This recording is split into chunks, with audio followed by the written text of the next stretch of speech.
Buenas tardes, mi nombre es Manuel Campos, estudiante del cuarto semestre de Radiología, Imágenes Diagnósticas. En esta ocasión vengo a hablarles de la tarea 2, medios de contraste y conceptos básicos de enfermería, que son sustancias que se pueden administrar para permitir o mejorar la visualización de una determinada órgano, posible lesión o una exploración radiológica. Los medios de contraste se clasifican en positivos, negativos. Negativos como el aire, el gas, que tiene un menor de absorción de radiación, radiotransparentes, enrojecimiento de imagen. Los contrastes negativos, que son aquellos que aumentan la absorción de los rayos X, tienen una densidad menor de los tejidos, el cual produce una imagen radiolúcida. El aire se utiliza, por ejemplo, en las cronoscopias virtuales. El agua se administra por vía rectal o oral. En la vía de administración de medios de contrastes endovenosas, intravenosas, es una de las 4 vías penetrables que existen para administrar los medicamentos, los cuales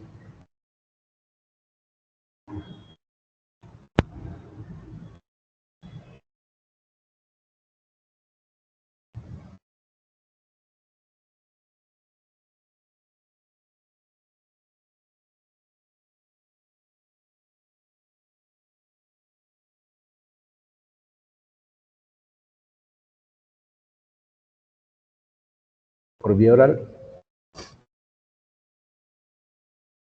vía rectal, se emplean los varitados y los yodados por enema. Los materiales de contraste de sulfato de bario son administrados por enema a través del recto. Son usados para mejorar las imágenes estándar de rayos X. Por vía vaginal se emplean a través de yodados o sondas especiales. El medio de contraste se introduce por un canal vaginal a través de un catéter hasta llenar una cavidad urinaria, las trompas de falopio y la cavidad peritoneal. Vía interarticulares. El ingreso de un fármaco radiológico de sustancias de diagnóstico, medio de contraste, al interior de una articulación, en ocasiones se le conoce como vía articular. La dosis de contraste para exámenes radiológicos, debido a la cantidad, se realiza según el peso y estado físico del paciente.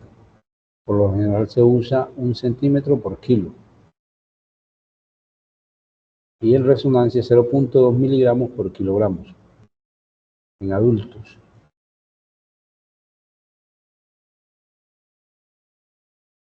¿Tiene alguna reacción adversa? Pueden presentarnos aumento de náuseas, vómitos, diarreas, dolor de cabeza, mareos. Y gracias, esa fue mi presentación y ojalá sea de su agrado. Buenas tardes, mi nombre es Manuel Campos Vadillo, estudiante del cuarto semestre de Tecnología en Radiología e Imágenes Diagnósticas. En esta ocasión vengo a hablarles del protocolo de venopunción, que es la recolección de sangre de una vena. Con la mayoría de los casos se realiza para análisis de laboratorio. El protocolo de venopunción trae algunos temas y es la inducción, la identificación, los objetivos, el ámbito de aplicación, el personal el que interviene y algunas conclusiones. La canalización intravenosa IV es un medio para lograr accesos directos a la circulación venosa, en el cual debe emplearse técnicas asépticas. El método incluye catéter venoso, la esterilización de algodones, solución antiséptica, esparadrapos, equipos de hemoclisis, macrogoteos, microgoteos, tapones venosos, solución endovenosa, guantes y torniquetes.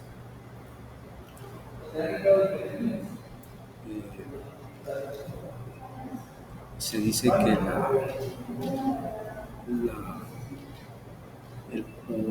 el proceso a seguir es preparar el equipo previamente en el orden de que va a ser utilizado.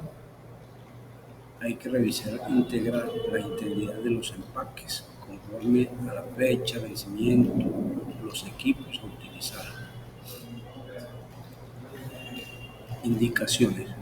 Cuando no es posible suministrar la medicación por vía oral, cuando se requieren efectos inmediatos de medicación. O sea, esta técnica es para cuando no haya posibilidad de suministrarle al paciente el medicamento vía oral o es algo urgente, necesita uno canalizarlo y enviarle directamente el medicamento al torrente sanguíneo.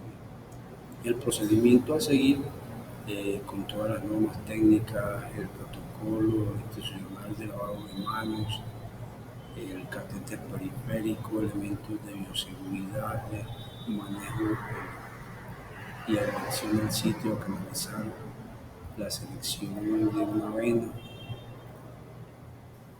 Hay algunos catéteres periféricos para elegir en primera instancia.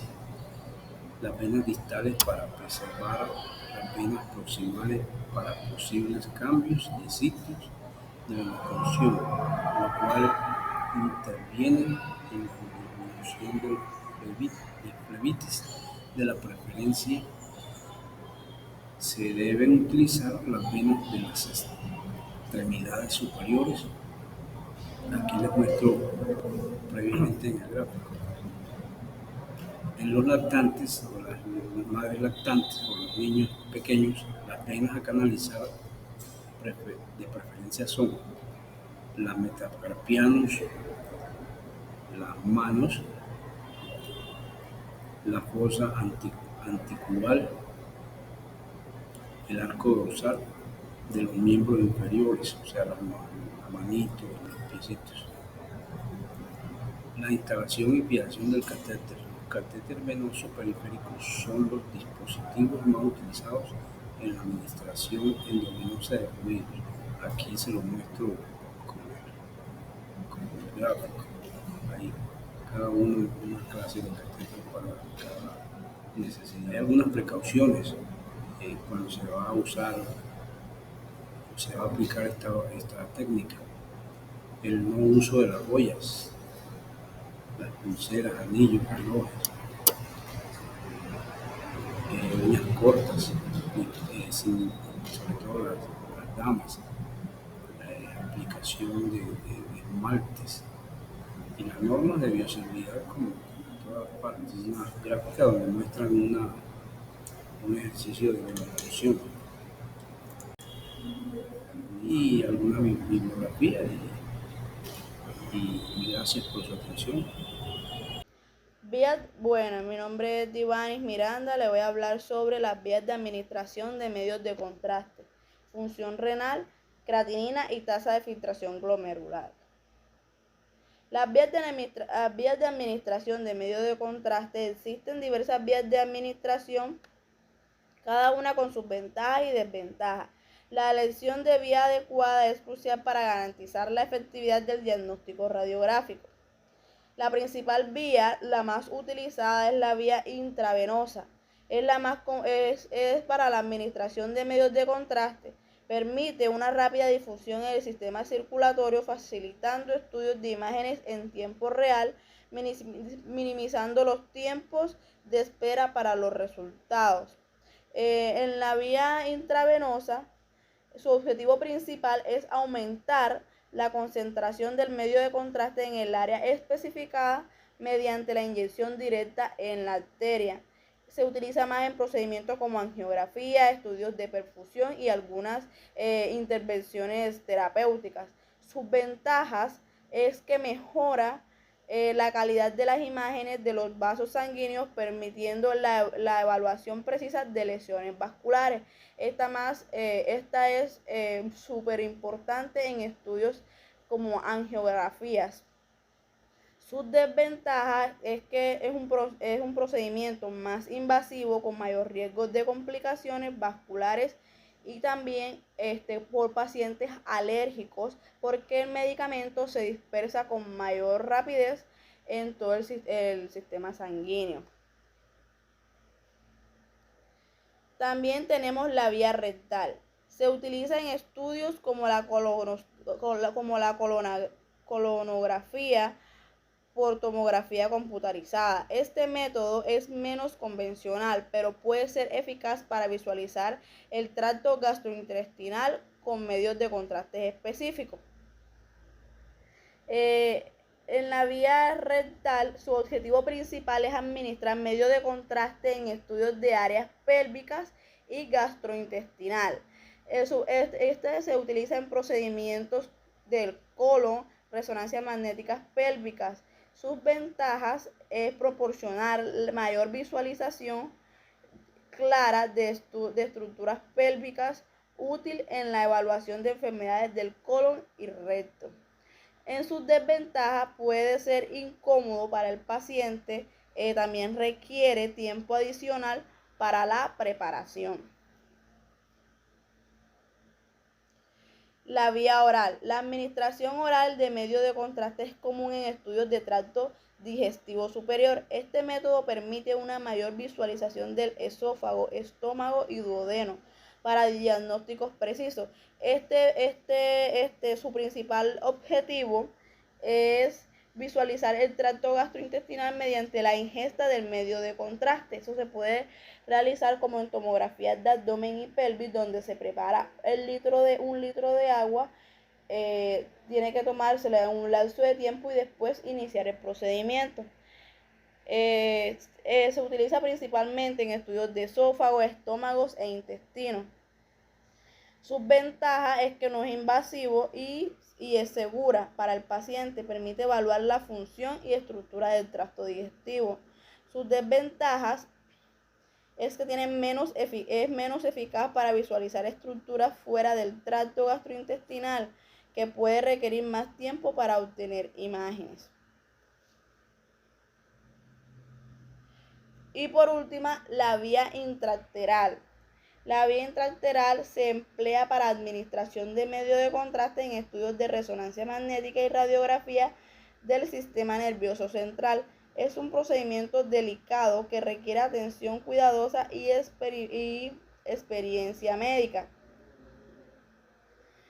Su principal objetivo es aumentar la concentración de medio de contraste en el área específica mediante la inyección directa de la arteria.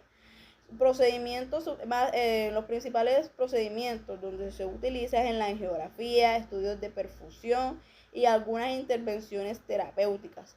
Como ventaja, mejora la calidad de imágenes de los vasos sanguíneos, permite la evaluación precisa de lesiones vasculares, y como desventaja podemos obtener que es un procedimiento más invasivo, mayor riesgo de complicaciones vasculares.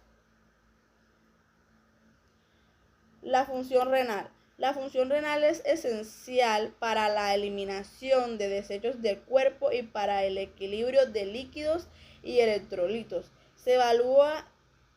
Su evaluación es crucial, especialmente antes de procedimientos que utilizan medios de contraste para prevenir complicaciones renales. Es decir, el paciente tiene que tener una función renal adecuada para que así al administrar el medicamento de contraste no estemos dañando o perjudicando el sistema funcional de los riñones. Importancia de la función renal. Es vital para mantener la homeostasis del organismo. Un riñón sano regula la presión arterial, equilibra electrolitos y excreta desechos, previniendo así condiciones como la insuficiencia renal y complicaciones en el uso de medios de contraste. Los efectos de los medios de contraste en la función renal. El uso de medios de contraste puede impactar negativamente la función renal, especialmente en pacientes con condiciones persistentes. Se ha demostrado que pueden causar nefropatía inducida por contraste, lo que resalta la importancia de evaluar la función renal antes del procedimiento. ¿Para qué? Para evitar nefropatía, para evitar dañarle los riñones al paciente, y así el paciente al salir del procedimiento después de la administración del contraste no tenga complicaciones. Es importante antes de administrarle el medicamento tener en cuenta estos tres aspectos. La evaluación de la función renal antes del procedimiento. Antes de la administración de contraste, se recomienda realizar pruebas de función renal como la medición de la creatinina y la tasa de filtración glomerular. Esto permite identificar a pacientes de riesgo y tomar decisiones informadas sobre la administración del contraste. Antes de la administración del contraste, teniendo todas estas recomendaciones, al paciente se coloca a firmar un consentimiento informado donde autorice la administración del medicamento. ¿Qué es la creatinina? La creatinina es una clave en la evaluación renal. Es un producto de desecho del metabolismo muscular. Su medición es esencial en la evaluación de función renal. Mantener niveles adecuados es crucial para prevenir complicaciones en estudios radiográficos que utilizan medios de contraste. ¿Qué es la creatinina? La creatinina es un compuesto químico que resulta de la degradación de creatinina, una sustancia involucrada en el suministro de energía en los músculos. Su producción es relativamente constante y se elimina a través de los riñones, lo que la convierte en un marco útil para evaluar la función renal. La relación con la función renal. Los niveles de creatinina en sangre proporcionan una indicación de cómo están funcionando los riñones. Un aumento en la creatinina sérica puede señalar una reducción en la capacidad de filtración de los riñones. Y si eso sucede, no se puede administrar el medicamento porque el medicamento de contraste se puede cristalizar en los riñones, lo que puede ocasionar cálculos renales e infinidades de complicaciones, indicando una posible disfunción renal que puede complicarse en estudios radiográficos. Monitoreo de niveles de creatinina. El monitoreo regular de los niveles de creatinina es fundamental, especialmente en pacientes con factores de riesgo. Tasa de filtración glomerular. La tasa de filtración es un parámetro crucial que evalúa la función renal. Es esencial para determinar la capacidad del riñón para filtrar desechos y líquidos, afectando directamente la administración de medios de contraste. ¿Qué es la filtración glomerular? Es la medida de la cantidad de sangre que se filtra por los glomérulos de los riñones por minuto. Se expresa como milímetros por minuto y es un indicador del estado de salud renal. Para realizar este cálculo de la tasa de filtración glomerular hay que tener en cuenta la edad, el peso y el resultado de creatinina del paciente, y también la raza y sexo. ¿Por qué? Porque dependiendo de los factores varían los resultados. Importancia. Es esencial en estudios radiográficos ya que proporciona información crítica sobre la función renal antes de la administración de medios de contraste. Niveles bajos pueden aumentar el riesgo del daño renal inducido por contraste. Se puede calcular mediante fórmulas como la de Krogau, que usa la creatinina sérica, edad, peso y sexo, lo que le había mencionado anteriormente, pero también se puede determinar directamente mediante la recolección de orina y la prueba como la de la insulina. Tipos de catéter o yelcos utilizados en procedimientos de radiología. En los procedimientos de radiología se utilizan diversos tipos de catéteres y yelcos, también conocidos como agujas de punción, para facilitar la administración de contraste, la obtención de muestras y el acceso vascular. Algunos de los más comunes son el principal, que es catéter de inserción central. Su principal objetivo es proporcionar acceso venoso a largo plazo para la administración de medicamentos y líquidos de nutrición.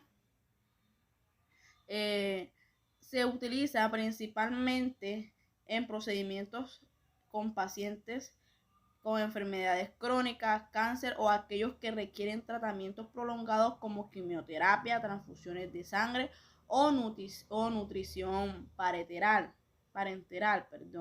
También se utiliza en estudios de imágenes que requieren múltiples inyecciones de contraste.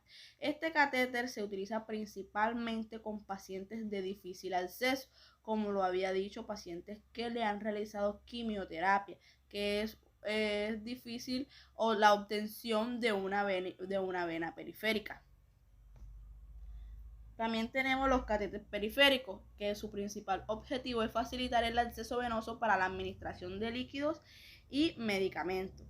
Se utiliza en procedimientos de diagnóstico por imágenes como tomografía computarizada y resonancia magnética.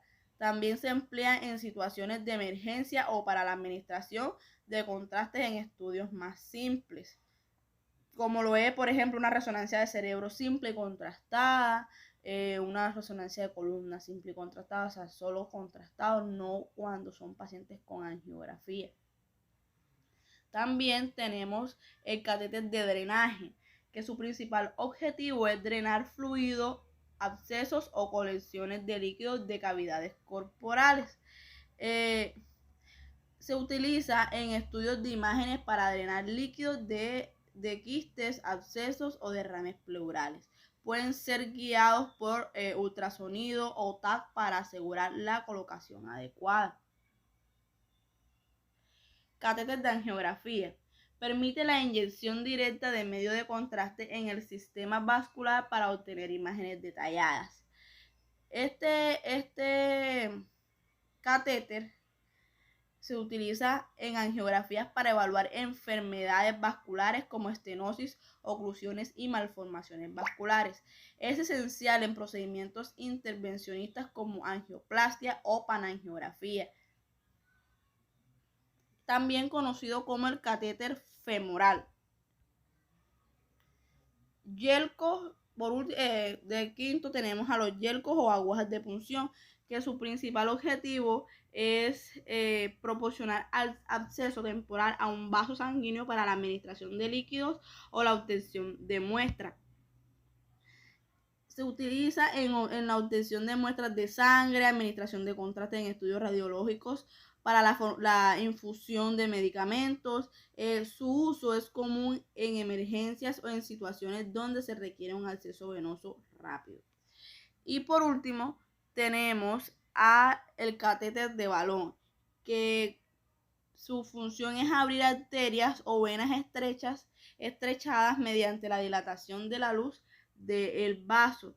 Se utiliza principalmente en procedimientos de angioplastia para tratar estenosis de arterias coronarias o periféricas. Se utiliza en angiografías para mejorar el flujo sanguíneo a través de áreas obstruidas. Cada uno de todos estos dispositivos tiene un propósito específico y se elige según las necesidades del paciente y el tipo de procedimientos radiológicos que se vaya a realizar. Muchas gracias. Hola, cordial saludo. Mi nombre es Daniela Arango Pedroso y el día de hoy vengo a hablar sobre las extravasaciones de medios de contraste y tratamientos, y los consentimientos informados para la administración de medios de contraste.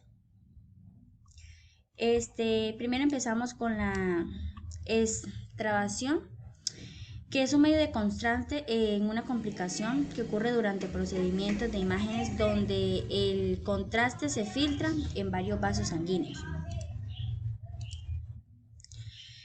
Tenemos como definición que es como la fuga de medios de contraste del vaso sanguíneo, como son los tejidos adyacentes. Esta complicación puede provocar inflamación, dolor y en algunos otros casos daños tisular. ¿Cuáles son las causas? Incluye inyecciones inadecuadas, venas frágiles y uso de catéter mal colocado, que pueden aumentar el riesgo del medio de contraste que se escapa durante su administración. Los síntomas principales incluyen el hinchazón, dolor local y cambios de color en la piel, como enrojecimientos o una palidez. El tratamiento adecuado incluye varios pasos, comenzando por detener la inyección del medio de contraste, que es fundamental rápidamente para minimizar el dolor. También tenemos, detener la inyección. Al detectar extravasaciones es crucial para evitar más daño. En un manejo inadecuado puede prevenir complicaciones severas y facilitar una recuperación más rápida del paciente. En la evaluación y monitoreo, esto incluye revisar los síntomas y absorciones con cualquier complicación futura.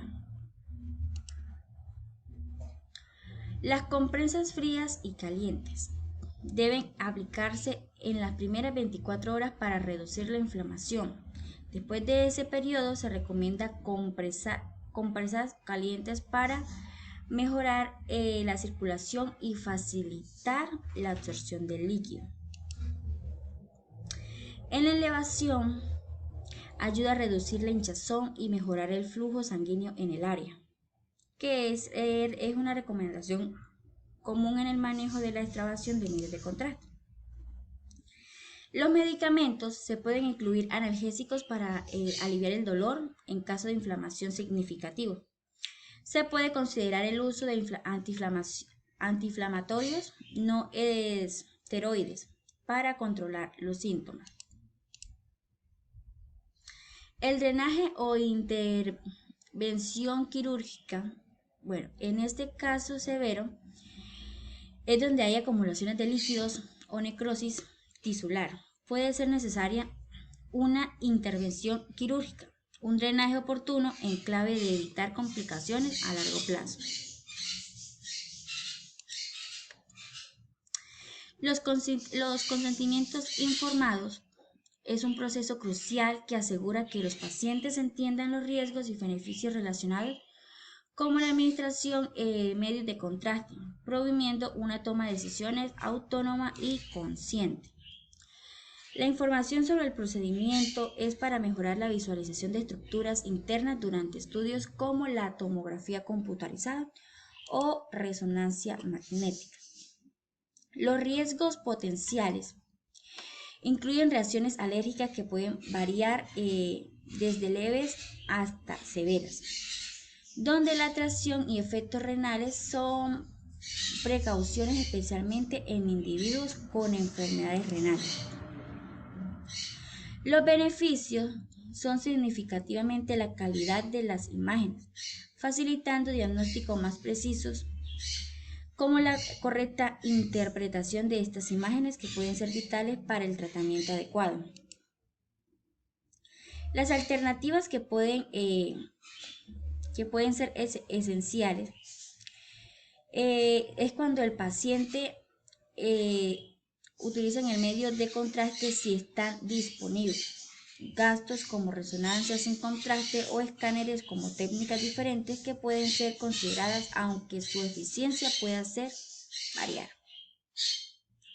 Los pacientes con historia de alergia tienen antecedentes de reacciones alérgicas a medios de contraste que requieren un enfoque especial y que es crucial discutir estas reacciones y considerar alternativas o procedimientos adecuados para prevenir ciertas complicaciones.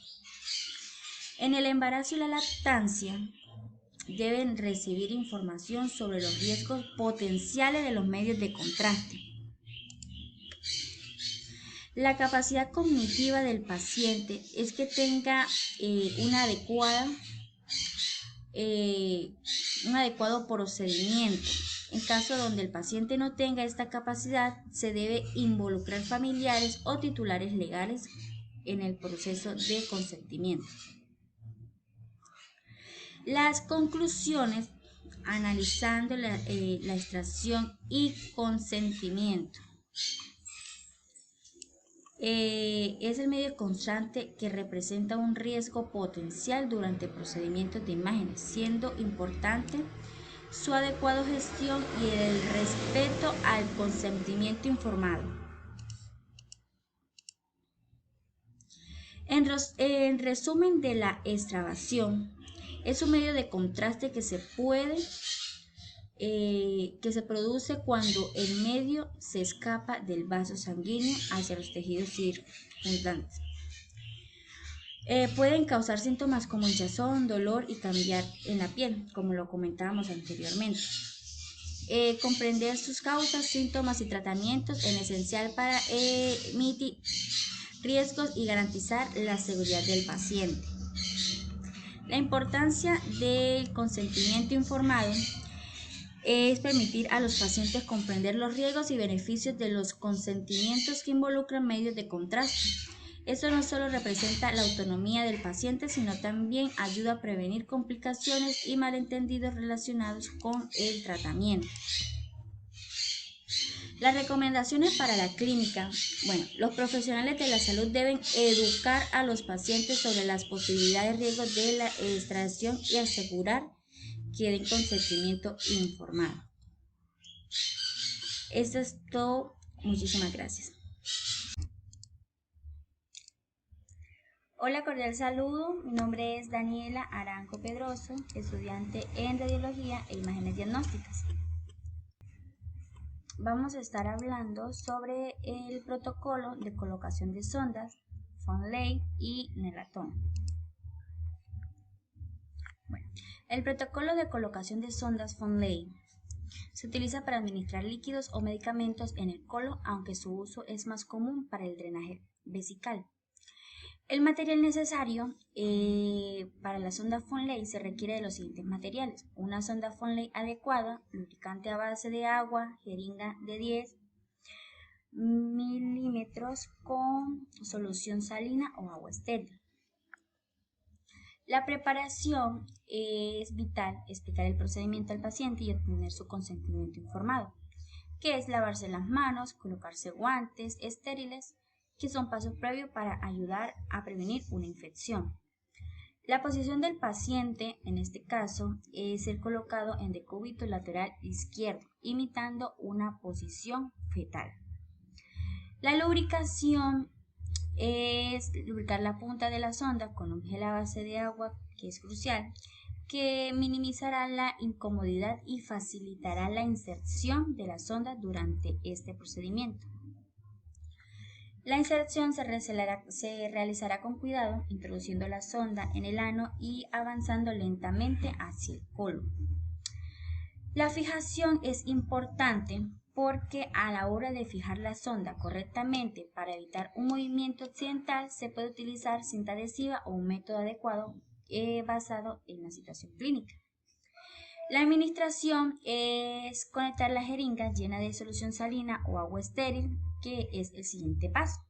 Debe ser lentamente, observando al paciente para detectar signos de incomodidad.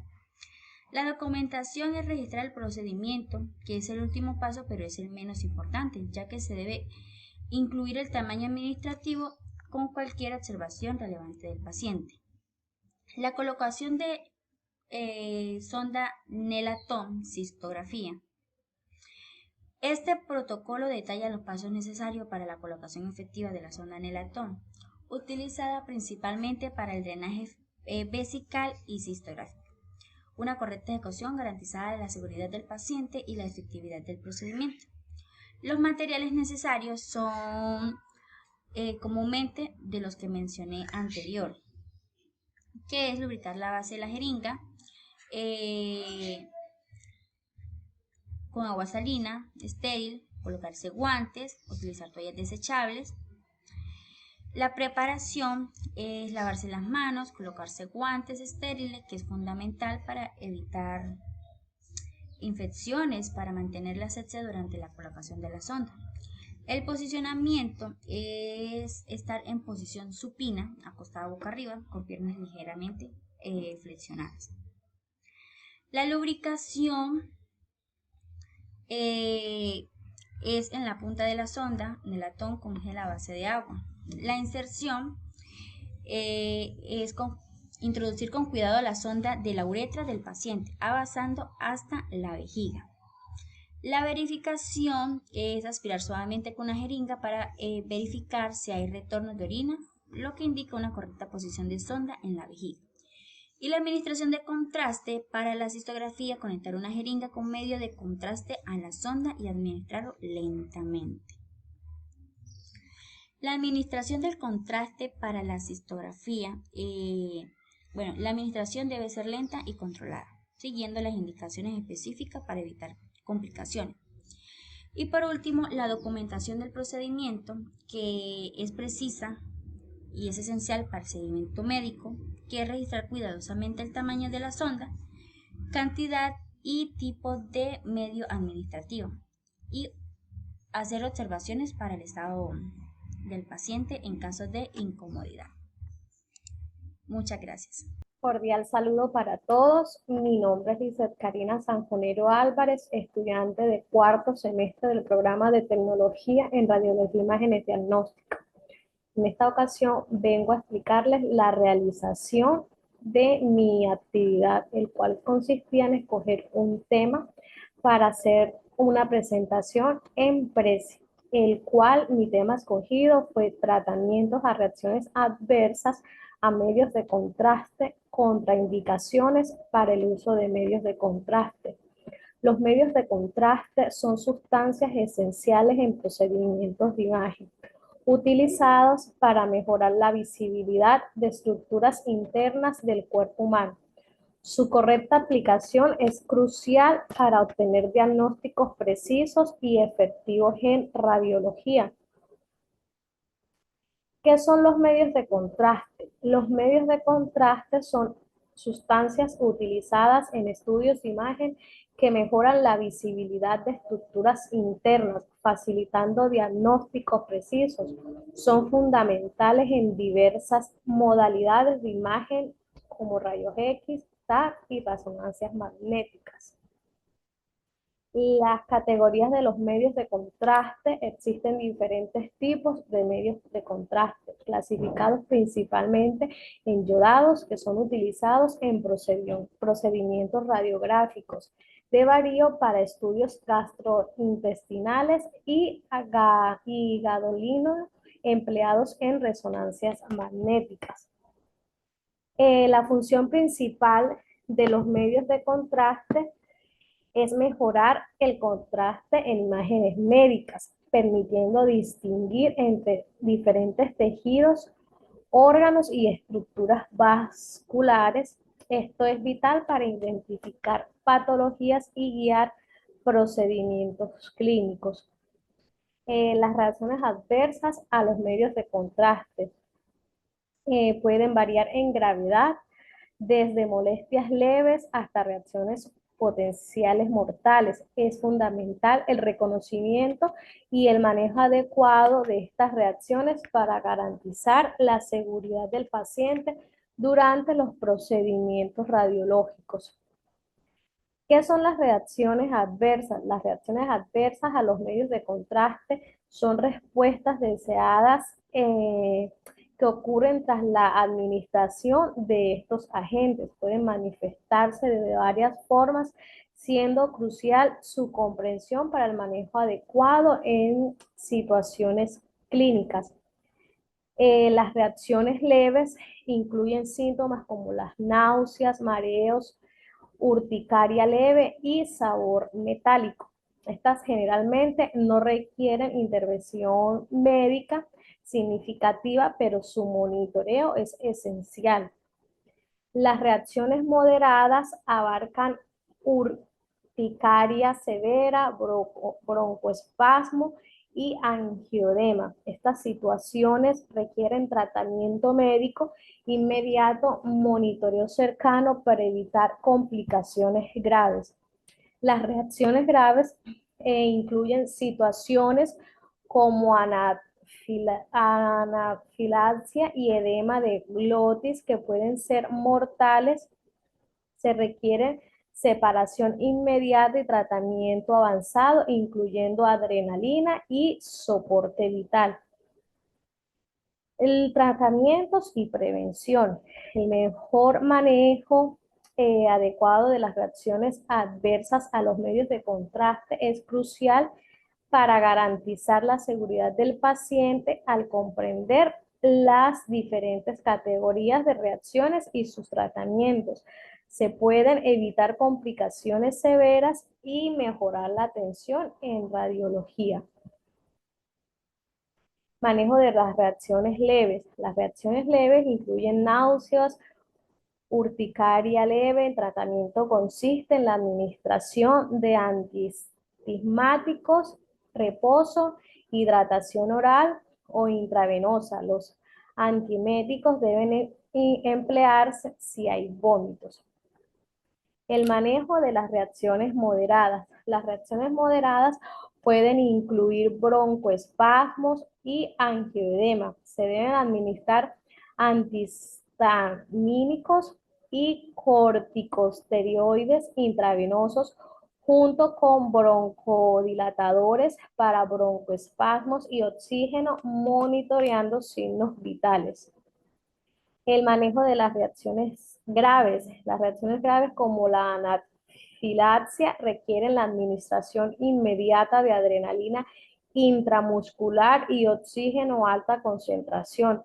El monitoreo constante es esencial junto con la posibilidad de intubación si es necesario. Contradicciones claves. Las contradicciones para el uso de medios de contrastes incluyen insuficiencia renal, alergias previas, pacientes con hipertiroidismo y deshidratación también presentan riesgos significativos requiriendo evaluaciones cuidadosamente. Medidas de prevención. Se recomienda la premedicación con antihistamínicos y corticosteroides en pacientes con historial de alergias, la adecuada hidratación antes y después de la administración del contraste es esencial para minimizar riesgos. Muchas gracias. Cordial saludo para todos. Mi nombre es Lizeth Karina Sanjonero Álvarez, estudiante de cuarto semestre del programa de Tecnología en Radiología e Imágenes Diagnósticas. En esta ocasión vengo a explicarles la realización de mi actividad, la cual consistía en hacer una presentación en Canva con el tema escogido, el cual el mío fue protocolo de enemas rectales y protocolo de nefroprotección. Protocolos en enfermería. Los protocolos en enfermería son el pilar fundamental de nuestras prácticas. Estos documentos detallados nos permiten brindar cuidados de la más alta calidad, reduciendo errores y asegurando la seguridad de nuestros pacientes. En esta presentación nos sumergiremos en dos protocolos específicos: los enemas rectales y las estrategias de nefroprotección. ¿Qué es un enema rectal? Un enema rectal es un procedimiento médico que consiste en introducir un líquido en el recto para limpiar el colon distal y facilitar la evacuación. Este procedimiento se realiza utilizando una sonda rectal y puede emplear diferentes soluciones como agua salada o soluciones con sustancias estimulantes. Los enemas se utilizan tanto con fines diagnósticos como preparación para estudios de imagen, como terapéuticas para aliviar el estreñimiento. Sin embargo, es importante tener en cuenta que los enemas tienen contraindicaciones y deben ser administrados por personal sanitario cualificado. Los protocolos de enemas rectales. Explicación al paciente, explicar de manera clara y sencilla el procedimiento, sus beneficios y posibles molestias, responder a todas las preguntas, obtener el conocimiento informado por escrito, reunir materiales, solución enemática, agua salina, varío, etc. A temperatura corporal, equipo de enema, bolsas o frascos, tubo, cánula lubricada, guantes no estériles, protector impermeable y basura. Procedimientos, colocar el paciente en la posición de SIMS, preparar la solución del enema, que es agua salina o varío, insertar la cánula en el recto lentamente y administrar el líquido, supervisar la respuesta del paciente durante el procedimiento, eliminar el líquido y observar los resultados. Indicaciones y contraindicaciones.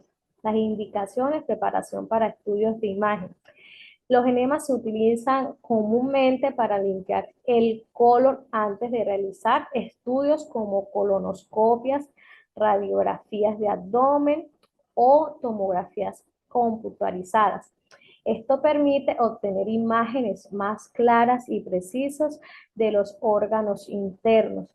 Tratamiento del estreñimiento. Los enemas pueden ayudar a aliviar el estreñimiento al estimular la evacuación intestinal y ablandar las heces. Son especialmente utilizados en casos de estreñimiento severo o cuando otros tratamientos no han sido efectivos. Eliminación de toxinas. En algunos casos, los enemas pueden utilizarse para eliminar sustancias tóxicas del cuerpo, aunque esta práctica es menos común y debe realizarse bajo estricta supervisión médica. Preparación para procedimientos quirúrgicos. En ciertas cirugías del recto del colon se pueden utilizar enemas para limpiar el intestino antes de la intervención. Sus contraindicaciones. Obstrucción intestinal. La presencia de una obstrucción en el intestino puede causar perforación si se aplica presión con un enema. Colitis ulcerosa aguda. En esta enfermedad inflamatoria intestinal, los enemas pueden perforar la inflamación y causar dolor. Megacolon tóxico. Es una complicación grave de la colitis ulcerosa caracterizada por una dilatación del colon. Los enemas están contraindicados en estos casos. Perforación intestinal. La presencia de una perforación en el intestino puede provocar peritonitis si se introduce el líquido. Sangrado rectal. Los enemas no deben utilizarse si sospecha de sangrado rectal, ya que podría empeorar la situación. Inflamación severa del recto. Condiciones como proctitis o hemorroides pueden agravarse con el uso de enemas. ¿Qué es la nefroprotección? La nefroprotección es un conjunto de medidas preventivas y terapéuticas destinadas a proteger los riñones de pacientes expuestos a factores de riesgos como los medios de contraste yodados utilizados en estudios de imagen. Al identificar a los pacientes con mayor vulnerabilidad y aplicar estrategias como la hidratación adecuada, la elección de medios de contraste bajo o baja osmolaridad y el ajuste de la medicación, se puede reducir el riesgo de desarrollar nefropatía inducida por contrastes, una complicación que puede dañar gravemente la función renal y afectar la calidad de vida de los pacientes. Protocolos de nefroprotección. Evaluación preventiva, evaluación previa del paciente, función renal, creatina sérica, tasa de filtración glomerular, hidratación intravenosa, salina normal o bicarbonato de sodio antes y después del uso de contrastes, medicación previa, neacetilcisteína o bicarbonato si es necesario. Monitoreo postprocedimiento. Evaluar función renal 48 a 72 horas después del procedimiento. Indicaciones y contraindicaciones. Las indicaciones, pacientes con insuficiencia renal, aquellos con tasa de filtración glomerular reducida, especialmente en 600 mililitros, diabéticos, mayor riesgo de desarrollar nefropatía inducida por contraste. Pacientes deshidratados, se debe asegurar una correcta hidratación antes y después del uso de medios de contraste. Uso de medios de contrastes yodados. Proteger los riñones de los efectos tóxicos de estos productos. Pacientes en avanzada edad, mayor susceptibilidad a la nefropatía debido al deterioro renal. Pacientes con uso de previo de medios de contraste, riesgos acumulativos de daño renal.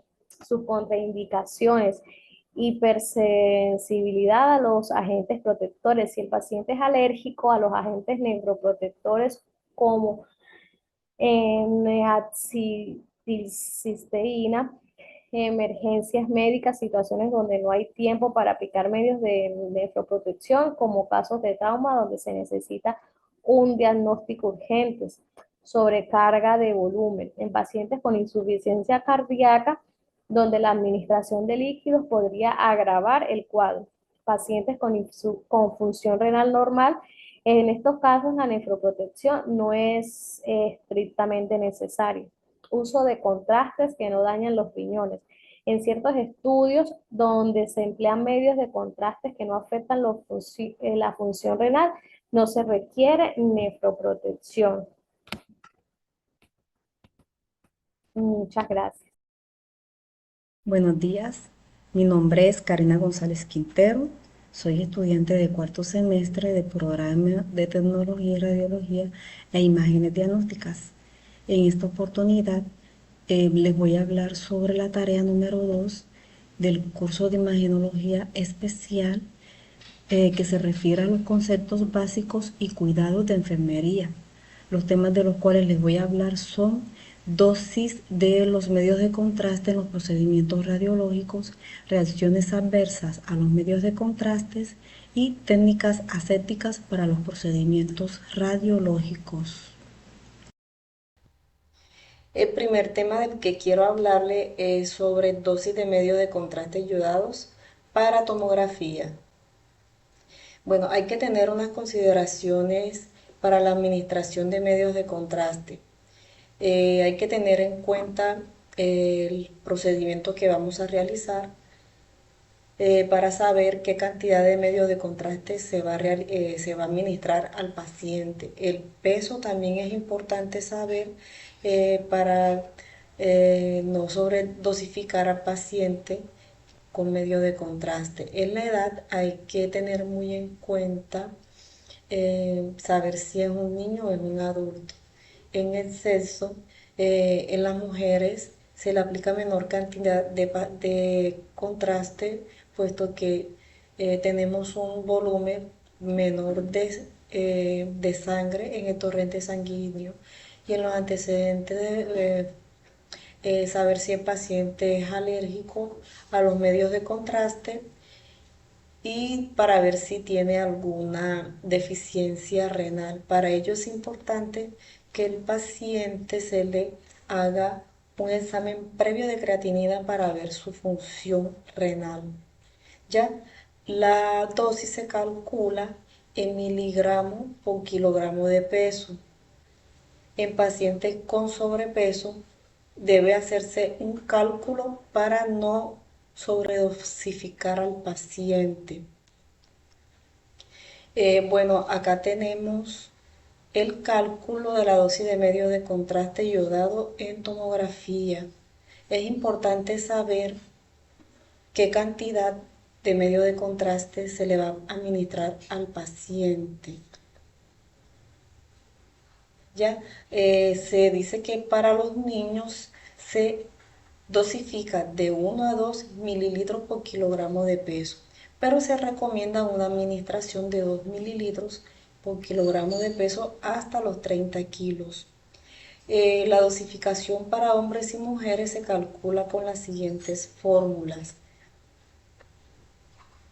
El peso, la dosis para hombres se calcula multiplicando el peso por la constante sobre la concentración del medio de contraste.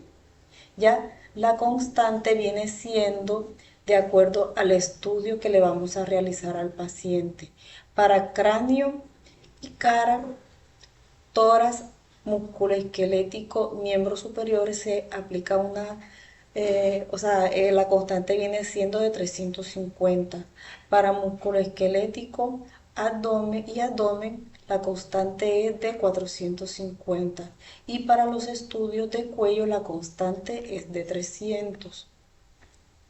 Ya sabiendo qué estudio le vamos a realizar al paciente y sabiendo la constante, entonces utilizamos la fórmula que para hombre es peso por constante sobre la concentración de medio de contraste.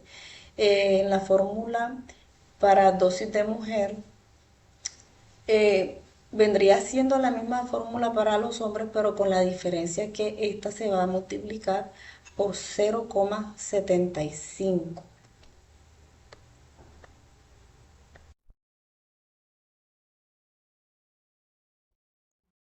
Bueno, ya sabiendo la fórmula, entonces ahorita vamos con unos ejemplos para entender un poco más. Acá tenemos un masculino de 40 años que pesa 76 kilos y tiene una estatura de 1,78. Le vamos a realizar una tomografía de abdomen simple y contrastado por sospecha de apendicitis. Su creatinina está en valores normales y vamos a utilizar un medio de contraste no iónico hidrosoluble de 350 miligramos por mililitros. Utilizando la fórmula anterior, tomamos el peso del paciente por la constante. Habíamos dicho que para abdomen la constante es de 450. Entre la concentración del medio de contraste.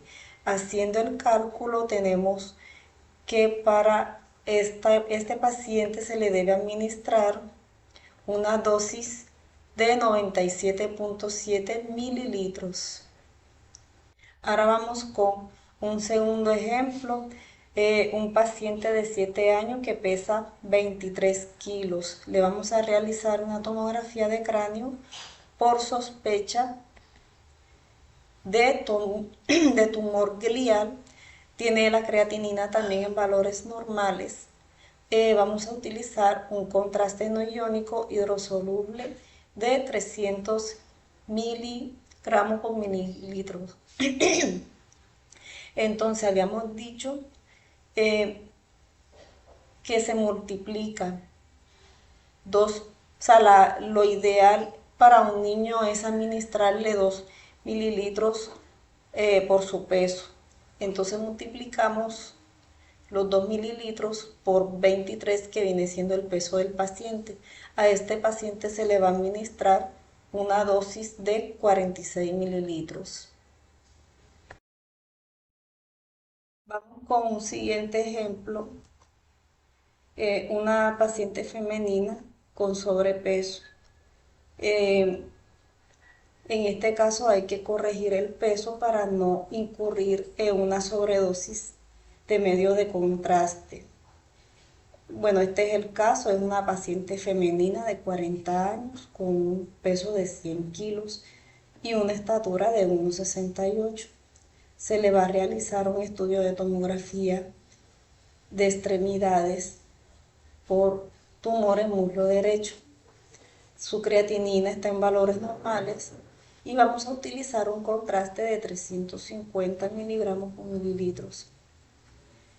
Bueno, sabemos que un peso saludable de una persona está entre 19 y 25, su índice de masa corporal. Hacemos el cálculo para saber si esta paciente tiene sobrepeso. La fórmula para calcularlo es el peso en kilogramos sobre la altura en metro cuadrado. Haciendo la conversión, el reemplazo en la fórmula, notamos que la paciente tiene 29.7, o sea, tiene 4 puntos más arriba de lo ideal del índice de la masa muscular. Entonces, para corregir el peso de la paciente y no incurrir en esta sobredosis, vamos a utilizar la misma fórmula anterior, pero ya ajustándolo a los valores normales de índice de masa muscular. Entonces multiplicamos, habíamos dicho que es el peso en kilogramos por la altura en metro cuadrado, entonces se multiplica la altura 2 veces, después se multiplica por 19 y por 25. Aquí vemos que esta persona debe tener un peso mínimo de 63 kilos de acuerdo a su estatura de 1,68 y un peso de máximo de 84 para la estatura de 1,68. Ya, entonces, ahora sí, ya sabiendo el peso ideal que debería tener la paciente, reemplazamos en la fórmula 84 por 400, que es la constante del estudio de miembros inferiores, sobre la dosis, sobre la concentración, y este se va a multiplicar por 0,75. A esta paciente se le debe aplicar una dosis de 81 mililitros para no incurrir en una sobredosis.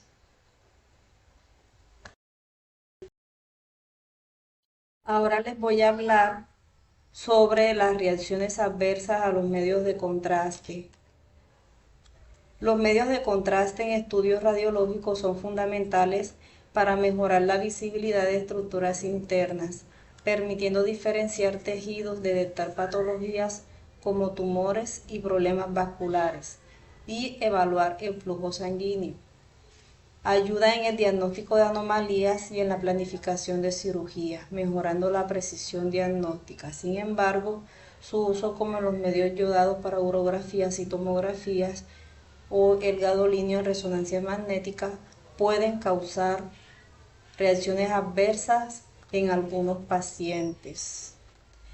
Bueno, el uso de medios de contraste es muy eficaz y de gran utilidad, ya que estos ayudan a visualizar estructuras que no se pueden ver a simple vista en estudios simples de rayos X, tomografías y resonancias magnéticas.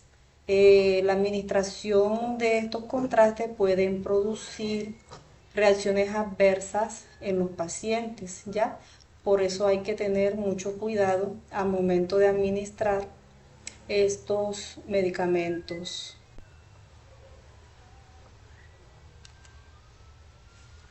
Bueno, hay unos mecanismos fisiopatológicos al momento de presentarse estas reacciones.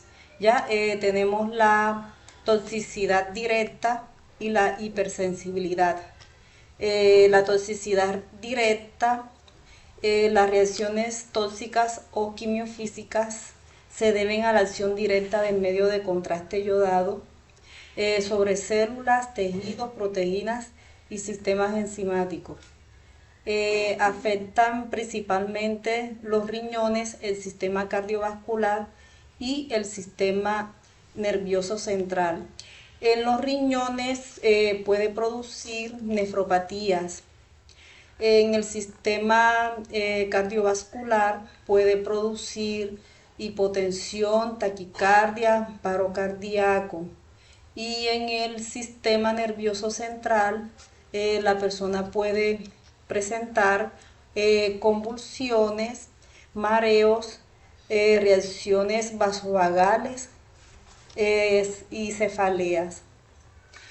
Bueno, otro mecanismo que puede presentarse es la hipersensibilidad. Esta se relaciona con la liberación de histamina, de mastocitos y basofitos, así como la activación del sistema como el complemento y la coagulación, lo que puede provocar efectos anafilactoides. Los efectos anafilactoides, estos son muy parecidos a una alergia grave y ocurre cuando el medio de contraste hace que el cuerpo reaccione liberando químicos, produciendo síntomas como hinchazón, picazón y problemas para respirar. Su aparición y gravedad son independientes de la dosis de medio de contraste yodado. Estas reacciones son impredecibles y las pruebas cutáneas no garantizan que un paciente no experimentará reacción adversa de cualquier magnitud al recibir este medio de contraste. Ya quiere decir que no son como las pruebas de penicilina que uno prueba primero en la piel para ver si la persona es alérgica. O sea que de nada sirve hacer esta prueba en piel cuando no va a arrojar algún efecto que pueda manifestarse en una alergia. La clasificación por su gravedad. Independientemente de que las reacciones sean por hipersensibilidad o tóxicas, estas se clasifican en leves, moderadas, graves y fatales. Las leves se dan en un 98%, estas son las más comunes. Son autolimitadas y generalmente no requieren tratamiento, aunque sí observación.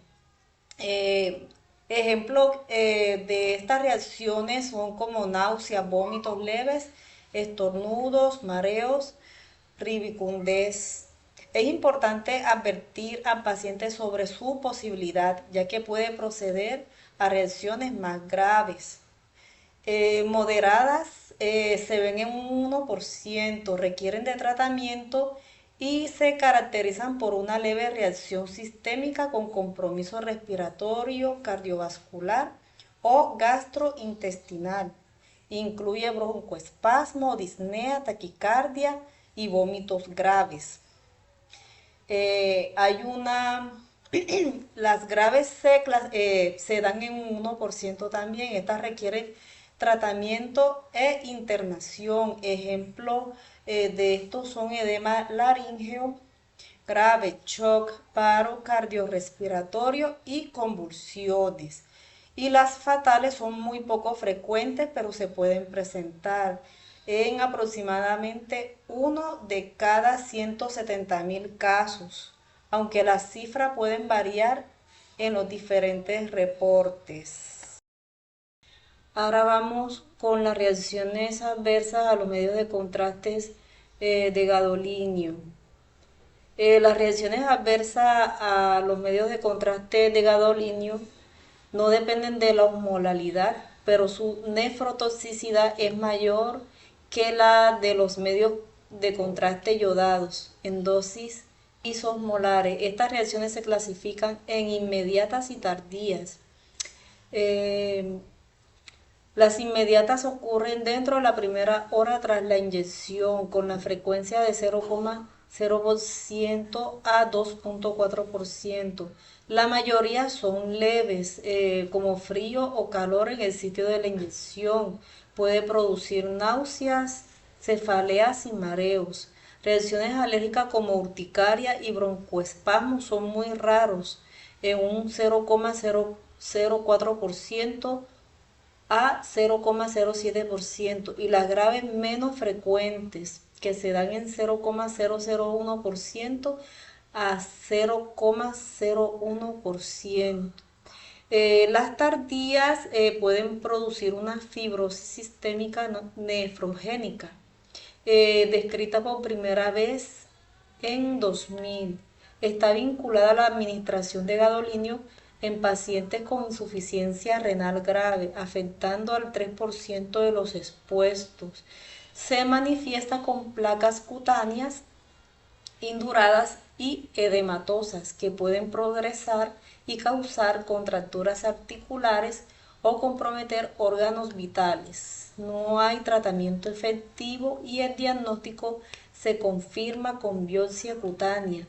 La liberación de gadolinio del quelante podría desencadenar esta enfermedad en pacientes con insuficiencia renal grave. Otros factores como trombosis, cirugía y enfermedades crónicas también están asociados, aunque no directamente comprobados.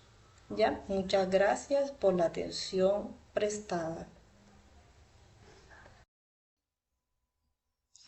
Otro tema del que quiero hablarles es sobre la técnica aséptica para procedimientos radiológicos.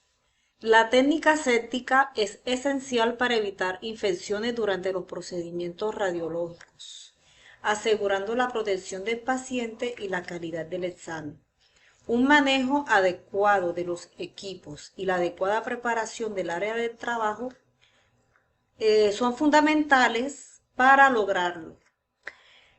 Bueno, para los procedimientos radiológicos es importante la técnica aséptica, ya que estos ayudan a disminuir la carga microbiana que pueda presentarse durante los procedimientos, ¿ya?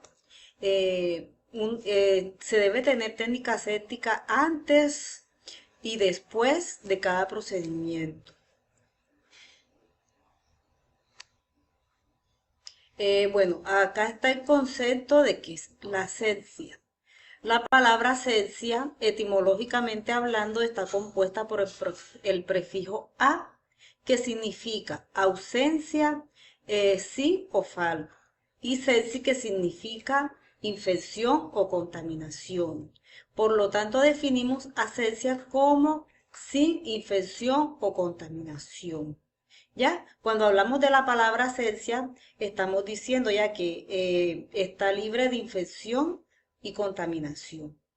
Eso es lo que quiere decir la palabra asepsia.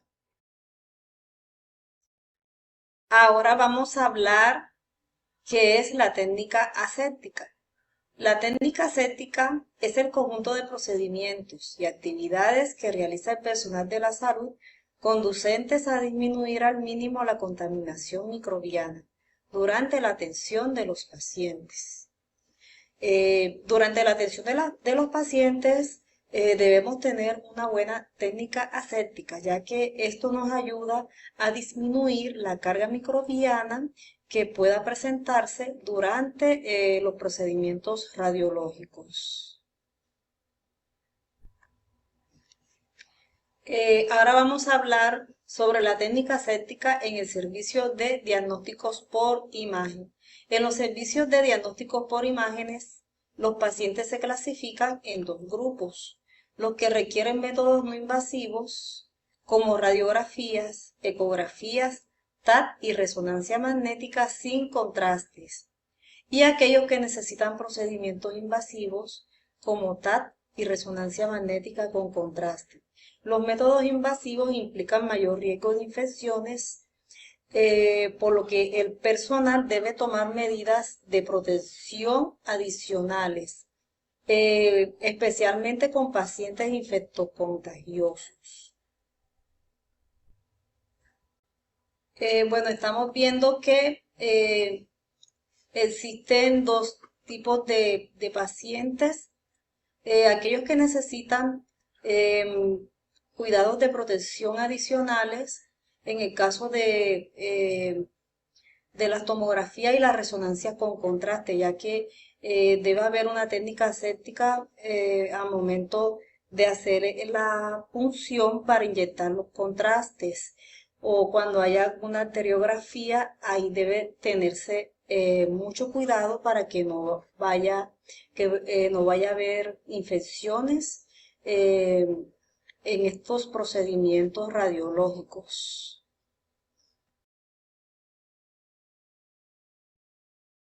Bueno, existen unas barreras de protección. Esas barreras de protección son el lavado de manos, los guantes, el uso de delantal, mascarillas o lentes. En el lavado de manos, esta es la medida más efectiva para prevenir la transmisión de enfermedades en la atención de los pacientes. Este debe practicarse antes y después de atender cada paciente, ¿ya? Los guantes actúan como barrera cuando se manipulan fluidos corporales, pero no sustituyen el lavado de manos y deben cambiarse entre pacientes para evitar infecciones. Cuando vemos que algún paciente tenga algún fluido, entonces ahí nos colocamos los guantes para evitar contaminarnos las manos, y este debe cambiarse por cada paciente, ¿ya? Para evitar toda clase de infecciones. En el uso del delantal, mascarillas o lentes se recomienda cuando hay riesgo de salpicaduras. Bueno, en algunos procedimientos pueden haber salpicaduras de fluidos, entonces uno ahí se coloca el delantal, la mascarilla y los lentes para protegerse de todas esas salpicaduras, ¿ya? Practicando todas estas actividades dentro de la técnica aséptica previene las infecciones, y destacamos la importancia del lavado de manos como la más relevante de todas estas.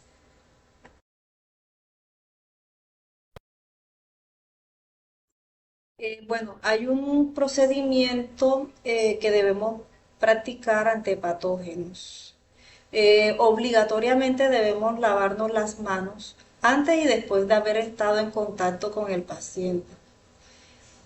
Bueno, otro procedimiento es el chasis y la mesa que estuvo en contacto con el paciente se limpiarán una vez utilizados con alcohol al 70% líquido, y toallas de papel las que se descartarán en lugar dispuesto para ellos.